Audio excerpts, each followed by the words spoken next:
I've been a metalhead for 30 years now, and that's a ridiculous amount of time, especially considering most people always have told me I'm going to grow out of it.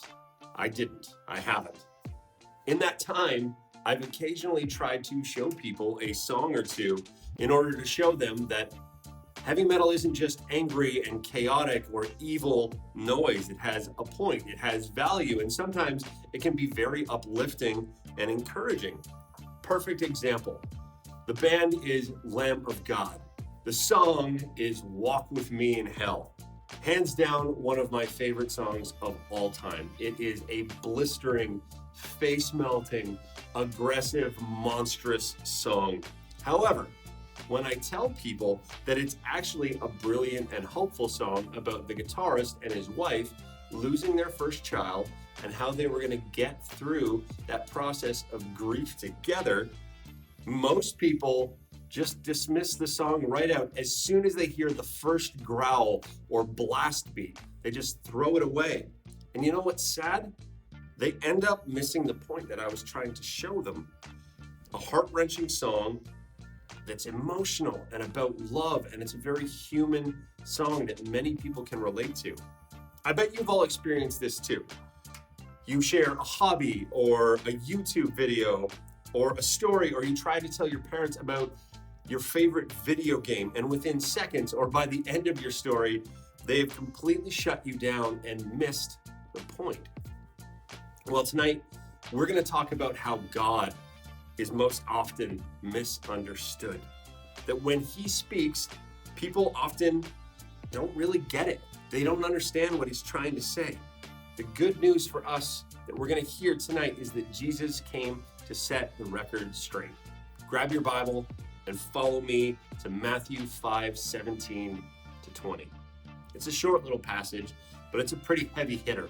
And when I think about this passage, I always get this cartoonish image of Jesus in my head, grabbing someone by their collar of their shirt and slapping them across the face and saying, "Wake up, you're missing the point." I know Jesus wouldn't do that. He is much gentler than I am in my imagination. Anyway, here's what he says. "Do not think I have come to abolish the law or the prophets. I have not come to abolish them, but to fulfill them. For truly I say to you, until heaven and earth pass away, not an iota, not a dot will pass from the law until all is accomplished. Therefore, whoever relaxes one of the least of these commandments and teaches others to do the same will be called least in the kingdom of heaven. But whoever does them and teaches them will be called great in the kingdom of heaven. For I tell you, unless your righteousness exceeds that of the scribes and Pharisees, you will never enter the kingdom of heaven." There are a lot of people who confused or get confused by what Jesus is saying here, because it almost sounds like he's taking care of the Old Testament law so that we don't need it anymore. All the sacrifices, the 10 commandments, the don't eat fish, don't eat pork stuff. Is that what Jesus is doing here? Or is there something else going on? So let's ask our first big question. Based on what Jesus said here, did you and I, have to keep the law? Let me rephrase that a bit. Do you and I, as Christians, need to love only Yahweh, not take his name in vain, honor our father and mother, not murder, not steal, not commit adultery, all that stuff? Well, the obvious answer is yes. But a lot of people don't buy that anymore. The present day thought is that as long as I live well and say I love God, it doesn't really matter what else I do. I can love whoever I want. Boy, girl, married person, who cares? Drink, smoke, party, do what all my friends are doing, act like everyone else. What difference does it actually make? How about this one? This one's really applicable to youth. I know better than my parents what's good for me. And if they disagree with me, then they're oppressive and mean, and they can't be possibly honorable, so I'm not going to honor them as parents. You've heard this stuff, right? It's everywhere. It's in the shows that we watch. It's in our schools, in our home, in the YouTube channels that we subscribe to, in the Instagram influencers that we follow. It's the idea of you do you, it's not hurting anyone. But is living this way keeping God's rules? Short answer, no, it's not. And no matter what the world says, God's way is different. It's holy and it's the right way. So, do we have to follow the Jesus way, the law, despite the fact that we read that Jesus completely fulfilled it, that he kept it perfectly, that he was the answer to all prophecy, and that he took the law to its full extent? Yes, in verse 19 of our passage, we see Jesus say this to his disciples: "Therefore, whoever relaxes one of the least of these commandments and teaches others to do the same will be called least in the kingdom of heaven. But whoever does them and teaches them will be called great in the kingdom of heaven." No matter what we hear or see in the culture around us, no matter how the world tries to influence us, how we influence the way we live our lives on our sports teams or in our art class or as we choose our colleges for next year, all of that is based on Jesus' direction, God's law. Now, the Apostle Paul obviously agrees with Jesus, and he sums this up pretty nicely in Galatians 1, verses 8 to 9. "But even if we or an angel from heaven should preach to you a gospel contrary to the one we preach to you, let him be accursed. As we have said before, so now I say again, if anyone is preaching to you a gospel contrary to the one you received, let him be accursed." Okay, so the Bible makes it pretty clear that yes, we do keep the law because Jesus said so. And the rest of the Bible agrees with that.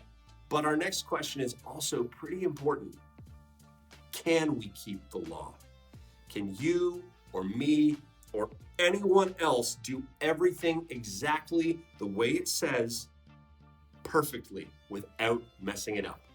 My personal answer is no, because I know myself. I am a sinner. I want to love God, but often I end up putting something else on his throne. I definitely have other things that I worship without meaning to. I don't keep the Sabbath the way I should. I don't love God as much as I ought to.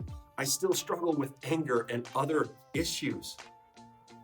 I think if you're being honest and you look into your own heart, you'd say the same thing, even if you wouldn't say it publicly.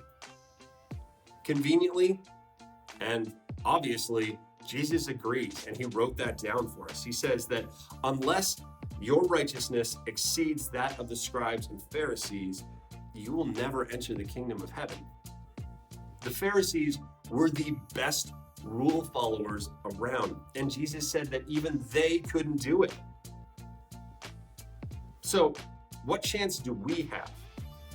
If we have to keep the law in order to be with God who loves us in his perfect and blessed eternal kingdom, but we know that we can never do it properly or perfectly or even close, then what's the point of the law? And what's the point of what Jesus is trying to say to us in this passage? Here's where we get back to where we started tonight. I talked already about missing the point, how often we can hear the words that someone is saying but completely misunderstand what they're trying to communicate. What Jesus is teaching the crowds and the disciples, and in the end, us, in our passage tonight, is not that we have to keep the law perfectly with its 613 different commandments and traditions, but that Jesus did, and that we should love and follow Jesus. And because we love him, we're going to aim to live our lives the way he did and the way he designed us to. Deuteronomy 5:10 says this: "Those who love me keep my commandments." That was what God said to the people of Israel. And that's the same thing that Jesus is teaching us. It has to be in this order too. It can't be keep the rules, then love God. We're called to love God out of hearts that are responding to how much he loved us, knowing that it's Jesus who gives us the kingdom, who gives us true happiness and fulfillment and blessing now and forever, because he came and he lived a human life and he died for our sin. It's all through Jesus, the one who kept the law. If you're struggling with this Christianity thing, ask yourself this question. Am I doing the things that Christians do because my parents tell me to? Am I reading my Bible because Tim told me I should? Am I kind to my siblings because I'm worried about being punished if I don't? Do I share my faith with others only when I'm backed into a corner and I can't find a way out of it? If your answer is yes to any of these questions, then you might be missing the point. Jesus fulfilled the law perfectly, every rule and every command, because he knew that you and I could never do it, and he loved us anyway. The law, all these Christian rules that we have today, the point that we can't miss is that they are aiming at God. They're pointing and directing our attention to God, to remind us that we fall short of God and his glory and his perfect righteousness. And not to rub our faces in that, but to get us to pay attention to the fact that God gave his son for our sin anyway. That's good news in a world of craptacular news. That's joy when everything seems depressing. That's peace when you feel like you're at war with your own life and with the world and with your family, with your friends, and with yourself. That is real love. That is the point. Don't miss it.